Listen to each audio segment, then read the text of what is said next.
Hai guys, kembali dengan saya Musafir Ramadhani di channel YouTube Aceh Sensasio guys.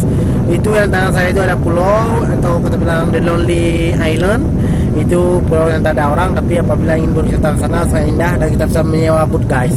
Dan itu ada satu perkembangan namanya Pusong guys. Pusong yang ada 1.500 kakak guys. Cuman dia yang ada satu sekolah cuman SD, dan perjalanan dari Kuala Langsa ke Pusong itu 45 menit dengan setiap orang cuma membayar cuma jasa 10.000 saja guys.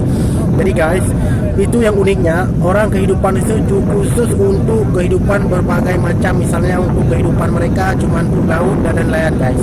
Dan mereka memiliki electricity atau listrik yang untuk membuka satu kampung itu guys. Cuman guys, yang uniknya kampung ini mereka hidup dan mati, maksudnya hidup mati apabila airnya pasang hampir kena rumah mereka dengan air pasang, dan apabila airnya surut sangat panas guys. Jadi guys, bila ingin ke Kuala Langsa boleh guys datang saja ke Provinsi Aceh di lokasi Aceh Timur atau Langsa guys. Dan di sini banyak berbagai yang tak ada di dunia lain guys.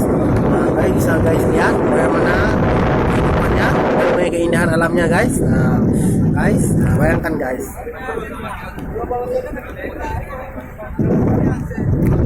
Nah, kita habis sampai guys ke